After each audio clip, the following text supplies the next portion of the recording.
Hello everybody, and welcome to part 2. In the 70s and early 80s, there was not a lot of science fiction on network television. Pictures of Earth from space made people feel scared, small, and alone. And this would launch a whole new era of science fiction. Cyberpunk. Cyberpunk is a subgenre of science fiction that often features dystopian settings, high technological achievements such as artificial intelligence and cybernetics, and large or small-scale breakdowns in socio-political structures. But if that sounds like it might be too dark or scary for network television, well, you're right. Now, let's take a little break to talk about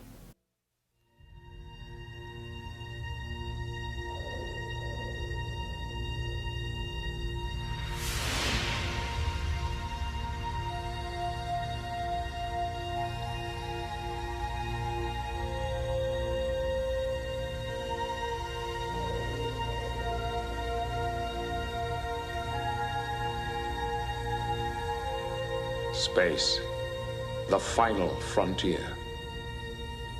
These are the voyages of the Starship Enterprise.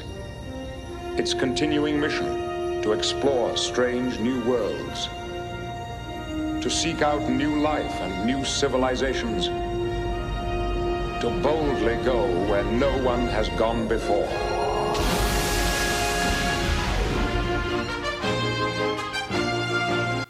Star Trek. TV networks have never been exactly comfortable greenlighting new and original science fiction programming.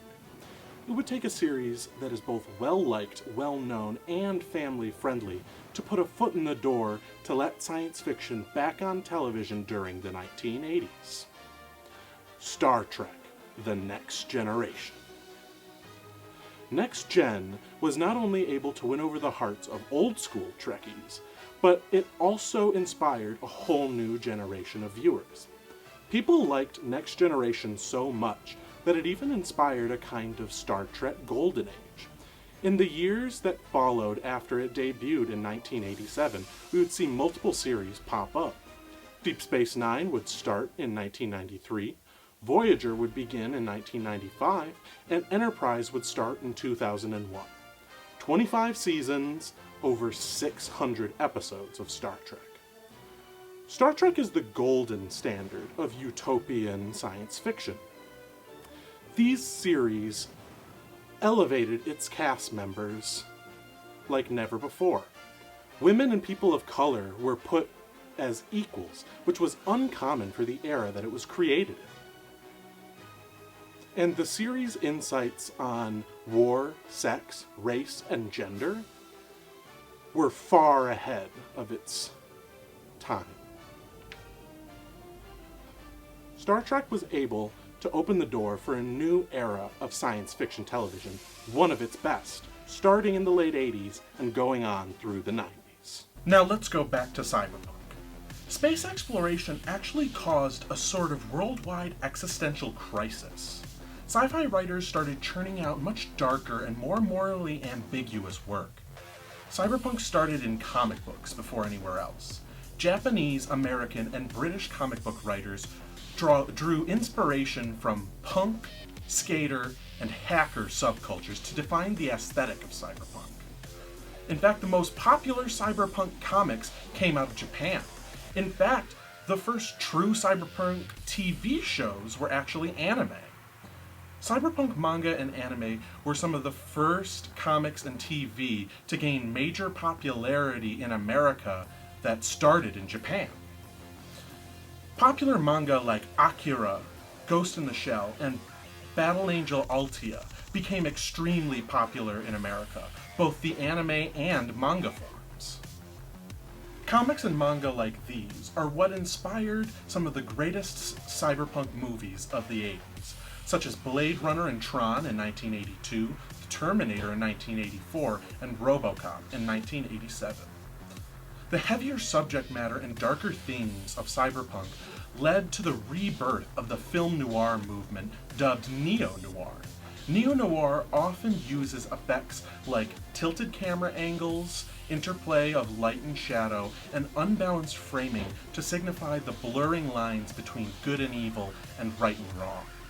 Revenge, paranoia, and alienation are all predominant motifs found in neo-noir, cyberpunk, television, and film of this era. Cyberpunk inspired sci-fi writers to really stretch themselves and their writing. Quantum Leap came on the scene in 1989. It was the first show or film to take time travel to its limit. The series starred Scott Bakula as Dr. Sam Beckett, a physicist that jumps between bodies of historical figures to correct mistakes made in the timeline.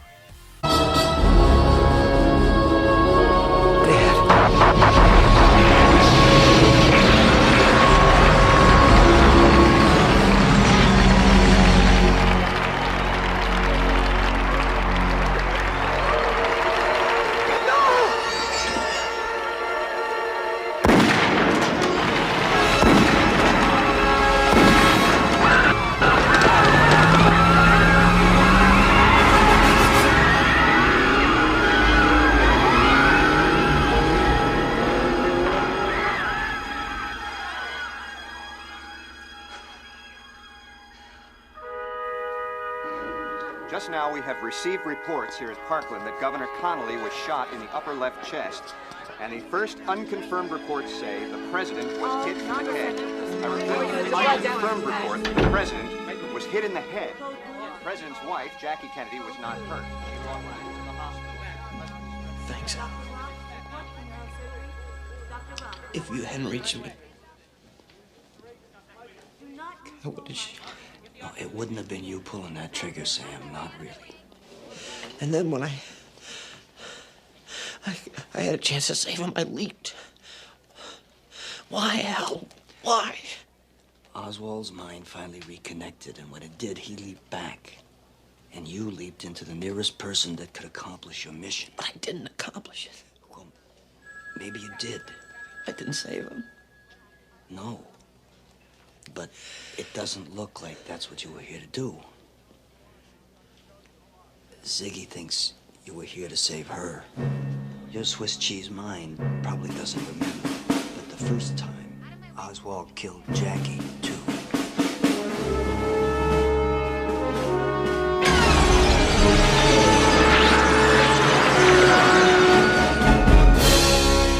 (1993) brings us The X-Files. This was the defining science fiction television show of the 90s. It drew heavily from Twin Peaks, which was both revolutionary and relatively new. It used similar ominous and breathtaking film style to blur the lines between the supernatural and the extraterrestrial. The two main characters, Agent Fox Mulder and Dr. Dana Scully, end up representing the spiritual and scientific viewpoints respectively as they solve cases and crimes committed by aliens.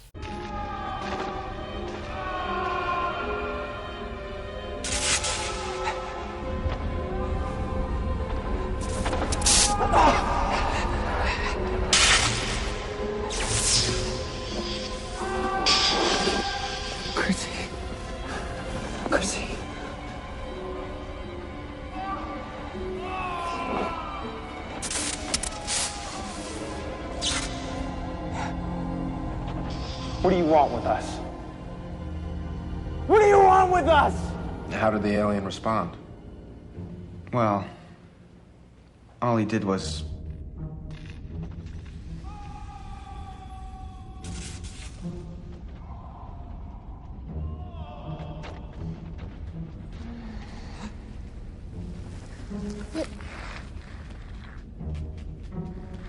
What's happening? Don't worry, it'll be okay.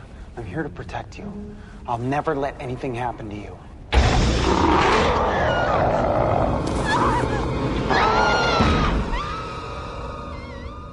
What was the other alien, the Gray? What was it doing during all this? He was just talking. Telepathically? No, in English.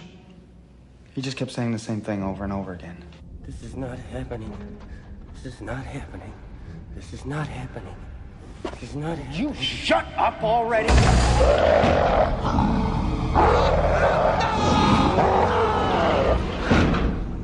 This is not happening.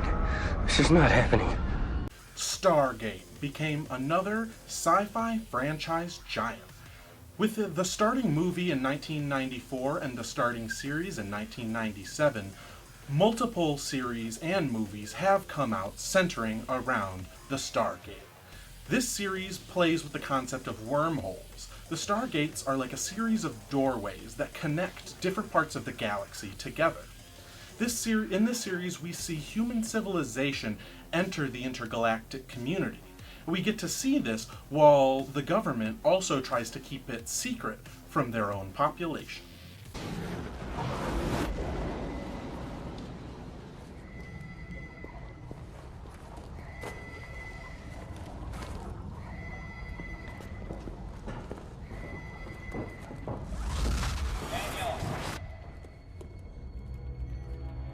Report back to the infirmary.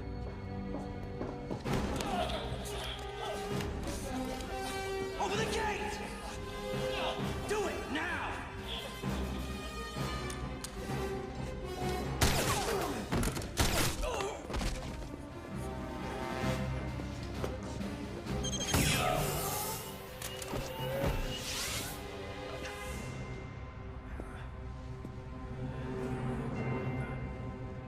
Daniel!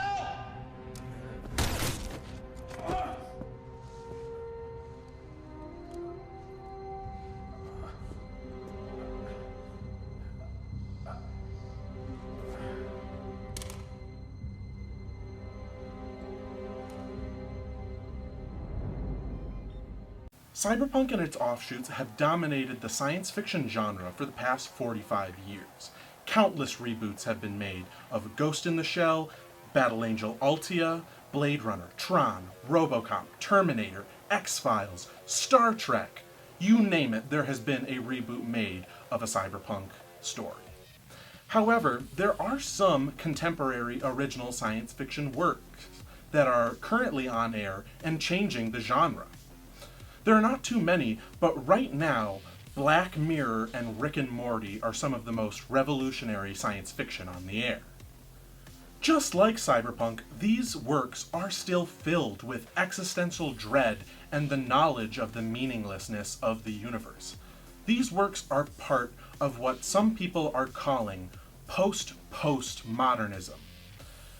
This means that these works are aware of the meaninglessness of the universe and how small they are, like in Cyberpunk. But they simply don't care. Things like Black Mirror and Rick and Morty don't care about the meaninglessness and even address it and make fun of it. What is my purpose? Pass the butter. Thank you. What is my purpose? You pass butter. Oh my god. Yeah, welcome to the club, pal. Now, Rick and Morty, which started in 2013, does this pretty bluntly as almost every episode is packed with nihilistic jokes. Black Mirror, on the other hand, which started in 2011, is more subtle. Sometimes.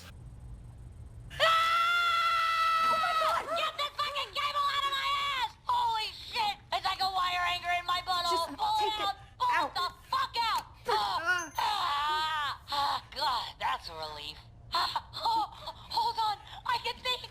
Oh man, I can actually use my mind again. Are you okay? Oh, I am now that you deleted that goddamn limiter. Jesus. Limiter? Yeah, like a firewall. It only let me use 4% of my brain. Oh boy. You know they copied my entire fucking mind into these things? But they still use a similar kind of humor to get the point across. Both these works also take a very critical look at the growing advancement of technology in our culture. Black Mirror especially looks for the danger in that advancing technology and what it can bring. We are on a new frontier of human achievement. True artificial intelligence, large-scale genetic engineering, and cybernetics are all believed to be achievable within our lifetime, or at least my lifetime. What would that mean for us? What will that mean for science fiction and the genre as a whole? I can't wait to find out.